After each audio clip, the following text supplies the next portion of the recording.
I buried my wife on a gray morning that refused to feel real. The sky hung low, heavy, unfinished, like something had been interrupted instead of ended. People came, spoke in soft voices, touched my shoulder like I might break under pressure. I nodded when I was expected to nod. I thanked them when I was supposed to thank them. I played the part, because that's what they needed to see. A man hollowed out, a man collapsing inward, a man no longer dangerous. By the time the last shovel of dirt hit the coffin, they had already decided who I was going to be without her. And it wasn't the man who built everything they were standing on. The shift didn't happen all at once. That would have been easier to fight. No, this was quieter, slower, deliberate. It started with looks. Laura began watching me like I was fragile, like every movement I made needed to be interpreted. Not out of love, out of assessment. There was something clinical in it, something measured. Brandon didn't even pretend. He walked through the house like it had already changed hands, like my presence was temporary, like he was waiting for paperwork to catch up with reality. I noticed everything, but I said nothing. Grief gives you camouflage, and I used it. The first night after the funeral, the house felt wrong. Not empty, occupied. That's the difference people don't understand. Silence can mean absence, or it can mean something is waiting. Laura stayed in the kitchen longer than necessary, reorganizing things that didn't need organizing. Brandon disappeared into the study, my study, without asking. I watched him go. Didn't stop him. That mattered, because permission, once assumed, becomes expectation. And expectation becomes control. I sat in the living room, hands resting on my knees, staring at nothing. Or at least that's what it looked like. In reality, I was tracking everything. Footsteps, doors, drawers opening, closing. Too much movement for a house in mourning. Not enough emotion. 3 days later, they made their move. We sat at the dining table. Polished wood, still carrying faint scratches from years of use. My wife used to say those marks meant history, that they made the table honest. Now it just felt like evidence. Laura folded her hands neatly in front of her. Calm, prepared. Brandon leaned back, relaxed in a way that told me he already believed this conversation was his. Dad, Laura began carefully, we need to talk about how things are going to work now, not if. How? I lowered my eyes slightly, let my shoulders sink. All right, one word. Soft, yielding. I saw it immediately, the relief in her face. That was the tell. Brandon stepped in like he had been waiting. We've been thinking it might be best if we step in. Help manage things. Just for a while. Help manage. The language was clean, harmless, designed to sound temporary.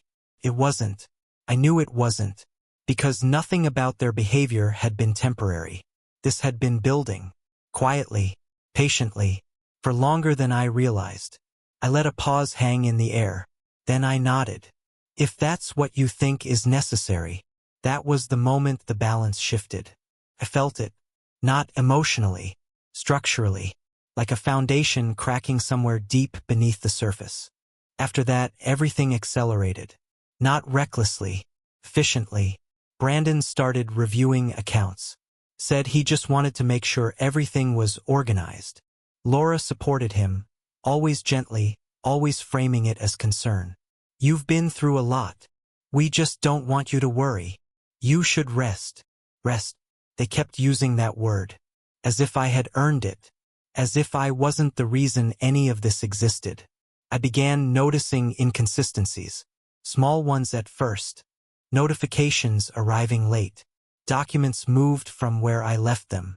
A file I hadn't opened in years suddenly sitting on the coffee table. They weren't hiding it perfectly, because they didn't think they had to. That was their mistake. So I adapted. I slowed down. Deliberately. I asked Brandon to repeat things I had already heard clearly. I misplaced items I had just held. I let my hands tremble slightly when I signed something, even when I didn't need to. He noticed, and he liked it. I could see it in the way his posture changed. The way his voice deepened when he spoke to me. Less respect. More control. Laura started stepping in more often. finishing my sentences, correcting small details, smiling while she did it, always smiling. That smile wasn't kindness. It was containment. At night, I stopped pretending. The house would go quiet and I would move. Silently, carefully. I went back into my study after they slept, locked the door, sat in the chair that still felt like mine, and I started looking, not casually, not emotionally, systematically. Accounts, histories, transfers. Every number tells a story if you know how to read it. And I do. It didn't take long. That's what bothered me most. Not that something was wrong, but how quickly it revealed itself once I looked. Small transfers, spread out, careful, too careful to be mistakes. Amounts just low enough to avoid attention. Timing just irregular enough to look natural. But patterns don't lie. People do. Brandon wasn't organizing anything. He was extracting, testing boundaries, learning the system. And Laura was covering it, smoothing edges, explaining things before I asked, redirecting conversations before they reached uncomfortable places. They were working together. That realization didn't hit me like anger. It settled into me, cold, precise, final. One night, I passed the hallway outside the guest room. Their voices carried just enough. Brandon first. He's worse than I thought. He won't question it. A pause. Laura, quieter. And the accounts? Another pause. Then, already moving. I kept walking. Didn't stop. Didn't react. Because reacting would have ended it too early. And I wasn't done learning. That night I didn't sit. I stood in my study, looking at everything I had built. Every document, every signature, every account tied back to decisions I made, risks I took, years I spent creating stability. And now, they were treating it like inheritance, like something already transferred. That's when the grief changed. It stopped being about her, and became about them, about what they were doing under the cover of loss. I sat down slowly, opened my laptop, and began pulling everything together. Not to confront, not yet, to prepare. Because this wasn't a mistake. This was a plan.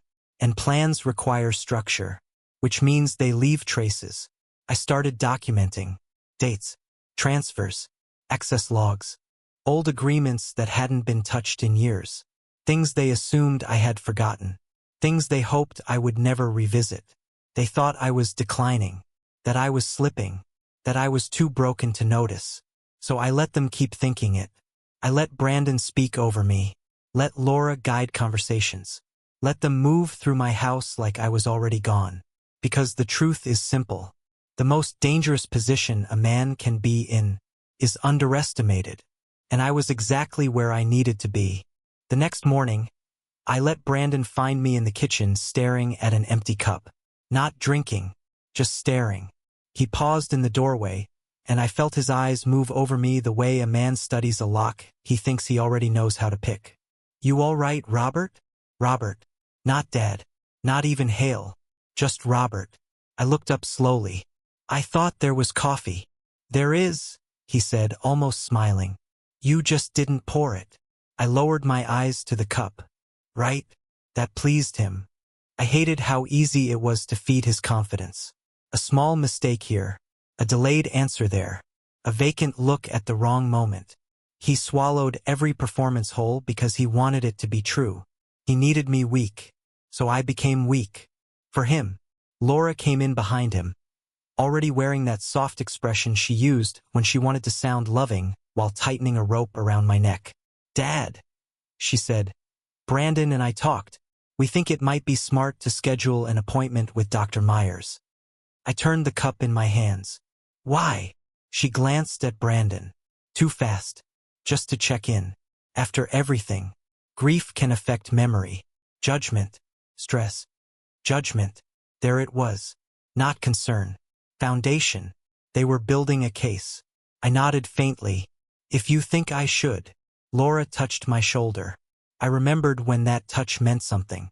When she was little, she used to grab my sleeve crossing parking lots. She trusted me then. Or maybe children trust whoever keeps them from getting hurt.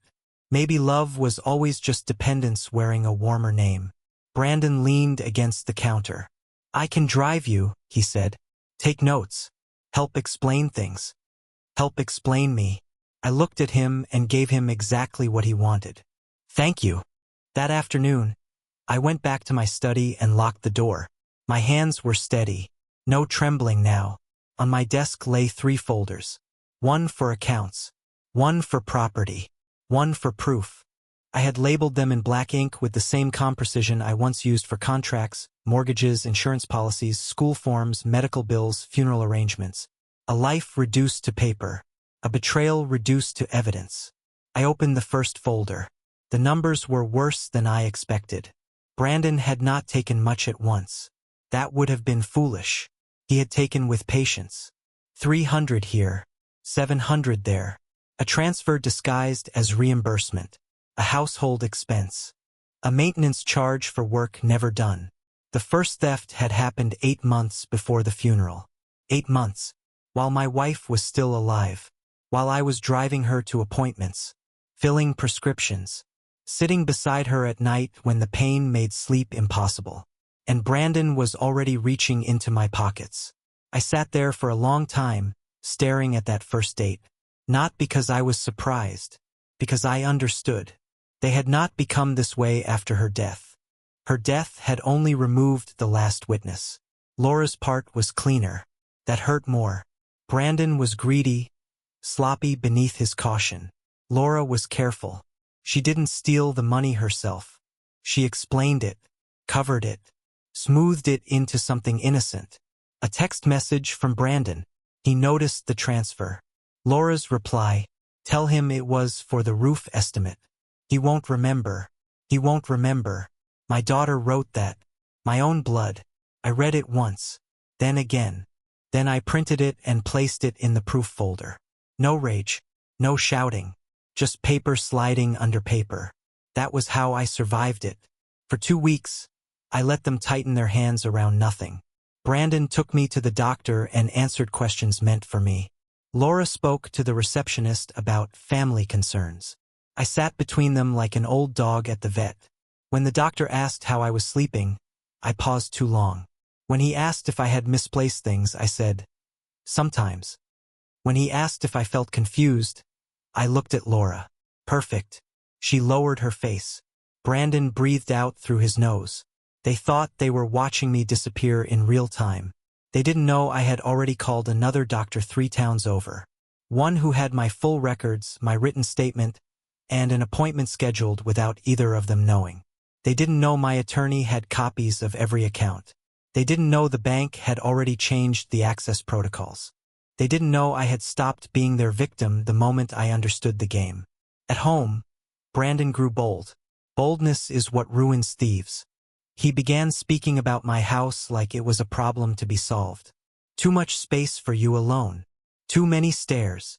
Too expensive to maintain. Laura would nod sadly, as if the house itself had become dangerous. You could be somewhere easier, she said one evening. A nice community. Safe. Managed. Managed. That word followed me everywhere. Managed accounts. Managed care. Managed property. Managed life. They wanted to take a man and turn him into a signature. I asked, and what happens to the house? They exchanged another glance. This time Brandon answered, we'd keep it in the family. I almost laughed. The family. The same family that had begun dividing furniture before my wife's flowers had wilted. The same family that whispered in hallways. The same family that mistook patience for decay. I looked around the living room. At the mantel I installed myself. At the floorboards I sanded after the flood of '09. At the doorway where Laura's height marks were still penciled faintly into the frame. This house knew my hands. Not theirs. Mine. I said, that sounds reasonable. Brandon smiled, and I marked the moment in my mind. The dinner invitation came from Laura. Just family, she said. Her voice was warm. Too warm. Aunts. Cousins. Brandon's wife. My late wife's brother. People who had not visited me once unless a holiday required it. Now they were coming together. For me. No. For the decision. They wanted witnesses. They wanted a room full of concerned faces to press me into surrender. They wanted me surrounded when they brought up accounts, medical paperwork, power of attorney, the house. They wanted me outnumbered. I agreed. Of course I agreed. A trap works best when the hunter doesn't know he's already standing in one. The night before the dinner, I sat alone in my study. The 3 folders were no longer 3. They had become 9. Bank records, property deeds, medical evaluation, attorney correspondence, unauthorized transfers, text messages, audio notes, insurance documents, revised estate plan, everything in order, everything copied, everything already delivered where it needed to go. I ran my hand over the folders and felt no triumph, only grief, because winning against your own family does not feel like victory. It feels like discovering the house was burning long before you smelled smoke. I thought of my wife then, not as she was in the coffin, as she was before the illness made her small. She would stand in the kitchen, one hand on her hip, pretending not to notice when Brandon took advantage. Pretending Laura was only trying to help. Pretending silence was peace. Maybe she knew. Maybe she didn't. I have punished myself with both possibilities. If she knew, then her silence helped build this. If she didn't, then I had failed to see what was happening under my own roof. Either way, I was alone with the truth now. And the truth does not comfort. It only sharpens. At midnight, my phone buzzed. A message from Laura. Tomorrow might be emotional. Please don't feel pressured. We just want what's best for you. I stared at the words until they became almost funny. What's best for you? People only say that when they are preparing to take away your choice. I typed nothing back. Instead, I opened the final document from my attorney. The authorization was complete. Brandon was removed from every account. Laura's secondary access was revoked. The house could not be transferred, borrowed against, listed, or placed under family management without my direct notarized approval. And if anyone attempted to claim incompetence, there was already a fresh medical report waiting. Clear mind, sound judgment, full capacity. I placed that page on top of the dinner folder. Then I turned off the lamp. In the darkness, I listened to the house breathe. Old wood settling, pipes ticking, wind against the windows. For weeks, they had mistaken quiet for surrender. But quiet can be preparation. Quiet can be patience. Quiet can be the sound a man makes while loading every truth into place. I slept well that night, for the first time since the funeral. Not because I forgave them. I didn't. Not because I had peace. I didn't. I slept because the waiting was almost over. And by tomorrow night, every person at that table would understand one thing. I had not been breaking. I had been counting. Every lie, every theft, every whispered plan, every hand reaching for what was mine. Let them come hungry. Let them come smiling. Let them bring their pity and their rehearsed concern. I had set the table too. They just didn't know what was being served. The house was full again. Not with warmth. With witnesses. They arrived early, carrying bottles of wine no one intended to enjoy, wearing expressions carefully balanced between sympathy and curiosity. Coats were hung. Chairs were pulled out. Voices stayed just a little too soft, like they were afraid of disturbing something fragile. They weren't. They were feeding on it. I stood in the hallway as they came in, nodding, shaking hands, accepting condolences that had already expired days ago. I'm so sorry, Robert. You're being so strong. We're all here for you. I listened. I watched. And I counted. Every glance that slid past me toward Brandon. Every quiet word exchanged with Laura. Every moment where I was included just enough to maintain the illusion, but excluded enough to confirm the truth. This wasn't a family gathering. This was a stage. And I was supposed to play the role of the man being gently removed from his own life. Dinner was Laura's doing. Of course it was. She had arranged everything with surgical precision, the seating, the pacing, even the lighting. Candles placed just right. Plates aligned perfectly. The same table where they had first tested me now set like a courtroom disguised as a home. I took my seat at the head. No one objected. Not yet. But I saw Brandon notice. A flicker. Quick. Annoyed. He masked it well. He always thought he masked things well. The conversation began safely. Weather. Travel. Memories of my wife. Stories softened by time and selective truth. Laura guided it, gently steering topics, making sure nothing sharp surfaced too early. Brandon played his part too. Attentive, composed, occasionally glancing at me like he was measuring how far gone I appeared tonight. I gave him what he wanted. I spoke less, paused more, let words hang unfinished. A couple of times I lost my place mid-sentence. Deliberately, each time Laura stepped in. Each time Brandon's confidence grew. I could feel it building in the room. The shift, the moment approaching. It came between the main course and dessert. Right on schedule. Laura set her fork down first. That was the signal. I think, before we continue, she began softly, there's something important we should talk about as a family. There it was. The room stilled. Not surprised. Prepared. I looked up slowly, like it took effort. What is it? She glanced at Brandon. He nodded. Of course he did. Brandon leaned forward, folding his hands like a man presenting reason, not ambition. Robert, we're concerned about you. Concern. Always concern. You've been under a lot of stress. And lately, there have been signs. He let that word linger. Signs. I blinked once. Signs? Laura reached for my hand. I let her take it. Her grip was warm, controlled. You've been forgetting things, getting confused. The doctor even said it could be the beginning of something more serious. There it was, the foundation, laid out in front of everyone. I looked around the table. No one interrupted. No one questioned it, because they had already heard this version. Before tonight, Brandon continued. We just think it would be best if we started helping more directly. Managing finances, handling legal decisions, making sure everything stays stable. Stable. That word again. Always wrapped in kindness. Always hiding control. I nodded slowly. And how would that work? He exhaled, like he was relieved I wasn't resisting. There are documents. Power of attorney. Temporary, of course. Just until things improve. Temporary. Like everything else. Laura squeezed my hand. We're doing this because we love you. Love. I almost admired how cleanly she said it. How easily. I looked down at the table. At the plates. At the hands resting near glasses. At the people waiting. Waiting for me to agree. Waiting for me to surrender. Waiting for me to confirm everything they had already decided. I let the silence stretch. Long enough to make them uncomfortable. But not long enough to break character. Then I nodded. All right. Relief moved through the room like a quiet exhale. Brandon sat back slightly. Laura's grip softened.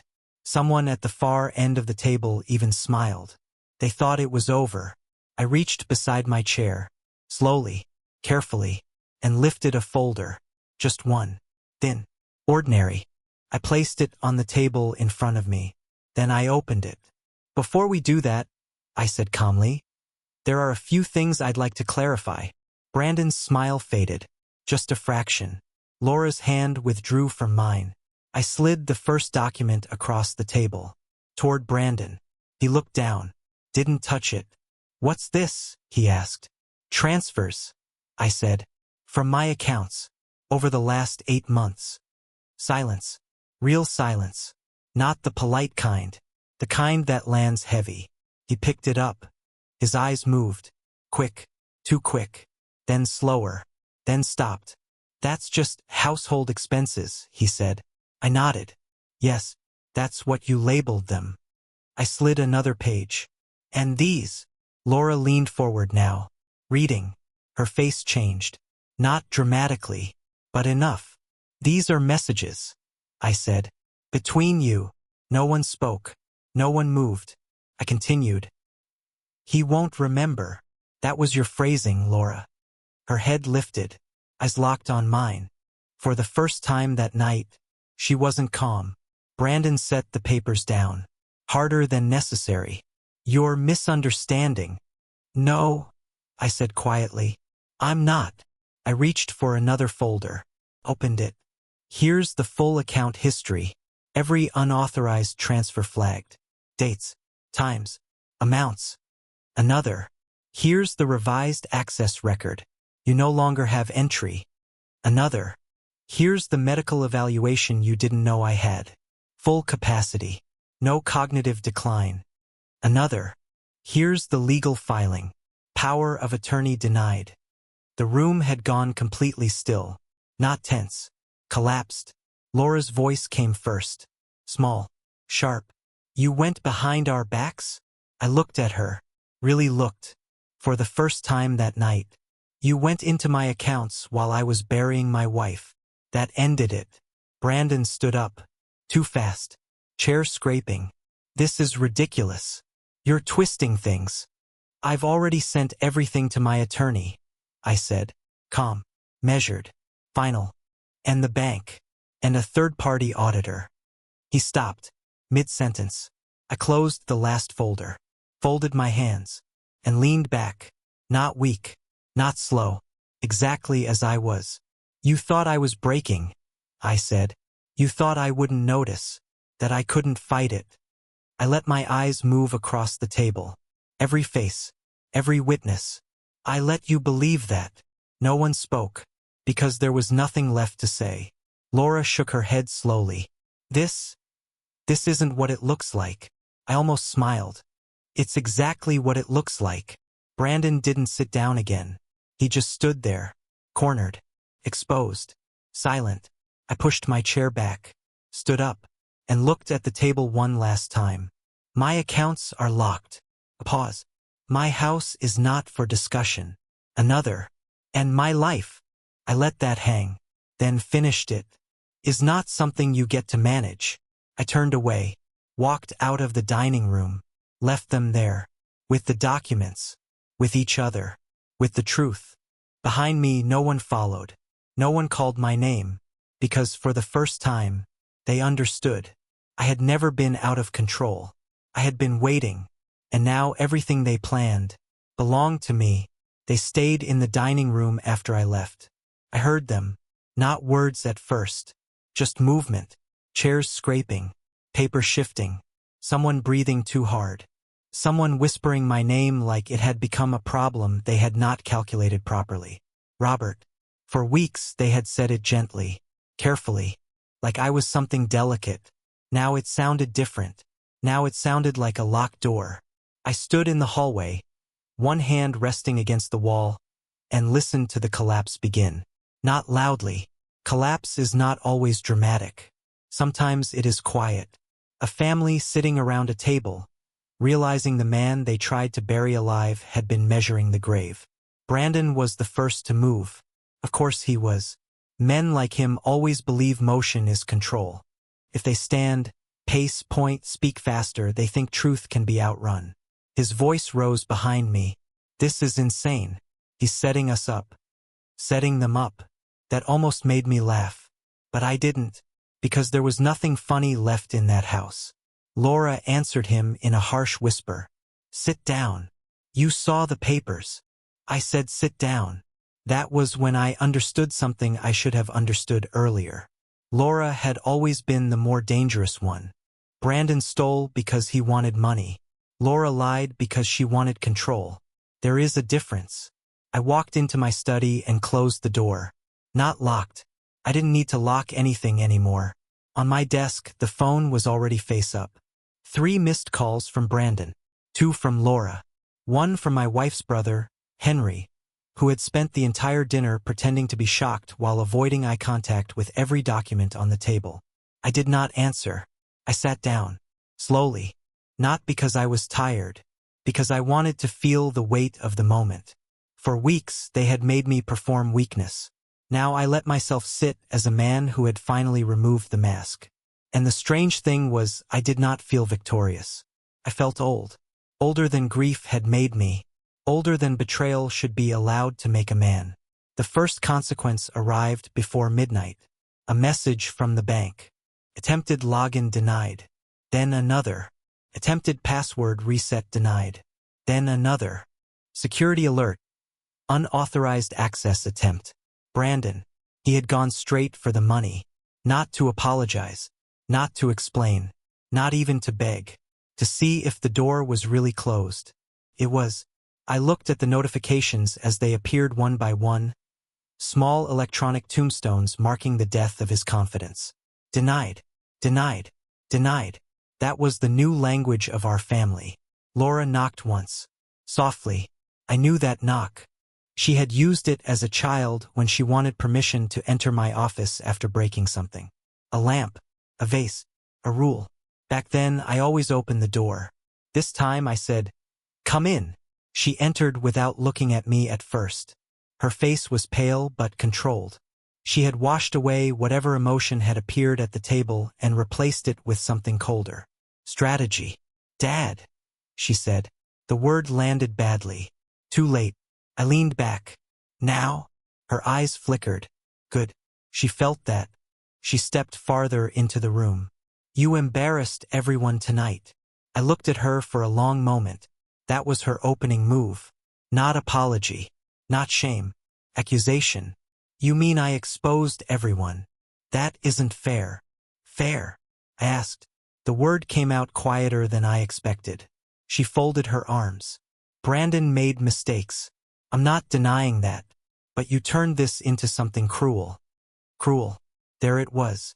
When thieves lose access, they call the lock cruelty. I opened the drawer beside me and took out one more sheet. Not a folder. Just one page. I had saved it for her. I slid it across the desk. She looked down. Her mouth tightened. It was the printed message. Tell him it was for the roof estimate. He won't remember. I watched her read her own words. Watched them return to her like a debt. "You wrote that while your mother was still alive," I said. She swallowed. Didn't deny it. Couldn't. "She was dying in the next room, Laura. I was sleeping in a chair beside her bed. And you were helping Brandon explain missing money." Her face moved then. Not enough to satisfy me, but enough to prove something inside her still knew the shape of shame. "It wasn't like that," she whispered. "It was exactly like that." She sat down without being invited. I remembered teaching her to ride a bicycle. The tiny purple helmet. Her anger when she fell. The way she screamed that she hated me because I made her try again. I remembered holding the back of the seat and running until my lungs burned, then letting go without telling her. She rode half a block before realizing I was no longer holding her. She turned around laughing. Proud. Free. That memory hurt more than the theft. Because somewhere between that day and this night, my daughter had learned to look at my hands not as protection, but as something to pry open. "I thought I was helping," she said. "No," I answered. "You thought I was weak." Her eyes filled, but she did not cry. Laura had always been careful with tears. She used them only when they had purpose. "I was scared," she said. "After Mom died, everything felt unstable. Everything was stable. You were not." That sentence hung between us. There it was again. The lie they had all agreed to. I leaned forward. "Say it clearly." She frowned. "What?" "Say what you were trying to prove." She looked away. I waited. The house was quiet now. The dinner guests had either left or were sitting in rooms pretending not to listen. Finally, Laura said, "We thought you couldn't manage things anymore." "No," I said. "You hoped I couldn't." Her silence answered for her. Brandon appeared in the doorway behind her.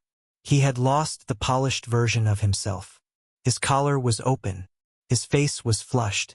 The arrogance had cracked, but panic had not yet taught him humility. "You locked me out," he said. I looked past Laura. "Yes. You had no right." That was the first time I smiled. Not warmly, not kindly, just enough for him to understand the absurdity had reached me. "My accounts," I said. "My passwords. My house. My right." He stepped in. "I was helping run things. You were stealing." His jaw tightened. "You can't prove intent." "No," I said. "But I can prove transfers. False labels. Messages. Attempts to access accounts after being removed. Let the attorneys decide what intent looks like." That stopped him. Good. Fear had finally entered the room. Laura turned toward him. Brandon, stop talking. He ignored her. You're going to destroy this family over money? There it was. The oldest trick. Turn the wound into greed. Make the victim look petty for naming the knife. I stood. Slowly. Both of them watched me. For weeks they had grown used to me sitting. Sagging. Looking down. Now I stood straight. And the room changed. You destroyed this family, I said. You did it when you mistook my grief for weakness. You did it when you treated care like ownership. You did it when you tried to make me smaller so you could take more. Brandon's eyes hardened. You're being dramatic. No, I said. I'm being precise. I walked to the window. Outside, the yard was dark. The garden lights still glowed along the path my wife had loved. She used to say the house looked safest at night, lit from the edges, warm against the black. She was wrong. Houses are not safe because they are lit. They are safe because the people inside them can be trusted. Mine had become dangerous long before she died. I just hadn't wanted to see it. I turned back. Tomorrow morning, all of you leave. Laura blinked. What? You heard me. Brandon stepped forward. You can't kick us out. I can ask you to leave. And if you refuse, I can have my attorney handle the rest. Laura stood now. Dad, this is my home too. No, I said. It was your mother's home. It was my home. You were welcome here because I loved you. The words came out hard. Then harder. Welcome is not ownership. She flinched. For a moment, nobody spoke. Then Laura's voice broke. Not fully, not beautifully, not in some clean moment of redemption. Just cracked enough. So that's it? You're choosing documents over your family? I looked at her and felt the last softness in me fold into something I could carry. No, I said. I'm choosing the truth over people who used the word family to rob me. Brandon laughed once, bitter and thin. You'll regret this when you're alone. I held his stare. I was alone while you were still here. That silenced him. Because he knew. They both knew. Laura left first. Not dramatically. She turned and walked out with her back straight, carrying her pride like a broken dish she refused to drop. Brandon stayed another second. Men like him always need the last look. He wanted me to see hatred. I did. It did not frighten me. Then he followed her. I remained in the study until the house emptied. Cars started outside. Doors closed. Engines faded down the street. One by one, the witnesses left. No one came to say goodbye. Good. I had heard enough false tenderness to last the rest of my life. After midnight, I walked through the house. Room by room. The dining table still held the remains of dinner. Half-empty glasses. Folded napkins. Documents stacked where truth had landed. I gathered the papers slowly. Not because they were fragile. Because I was. There are moments when a man wins and still has to grip the edge of a table to keep from falling. This was one of them. In the hallway, I stopped outside the bedroom I had shared with my wife. For the first time since the funeral, I opened the door. The room smelled faintly of her lotion, or maybe memory invented that because it needed mercy. I sat on the edge of the bed. And then, finally, I cried. Not for Brandon. Not for the money. Not even for Laura. I cried for the years when I thought love protected a house from becoming a battlefield. I cried for the man I had been, the one who believed sacrifice earned loyalty. It doesn't. Sometimes sacrifice only teaches people where to find more. Morning came pale and cold. By 8, Brandon's things were gone from the guest room. By 9, Laura had packed 2 suitcases and stood by the front door. She looked smaller there. Not innocent. Just smaller. Are you really going to do this? She asked.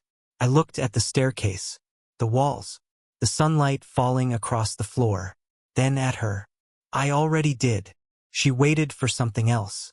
An opening, a weakness, a father's last-minute surrender. I gave her none. She nodded once, like she wanted the gesture to look dignified. Then she left. The door closed quietly. That almost made it worse. A slam would have been easier. A slam would have sounded like anger. This sounded like an ending. I stood alone in the foyer. My house was mine again, but it did not feel full. Felt honest. And honesty, I learned, is colder than comfort. But it does not steal from you while you sleep. By noon, my attorney called. Everything was secured. Accounts locked. Property protected. Legal notices prepared. Brandon's access permanently severed. Laura removed from every authorization. The house could no longer be circled like prey. I thanked him, hung up, and sat in the silence they had left behind. They thought they were caring for a broken old man. They thought grief had made me helpless. They thought pity could be sharpened into a weapon and used quietly enough that I would never feel the blade. They were wrong. I felt everything. I simply waited until feeling was no longer useful. Then I acted.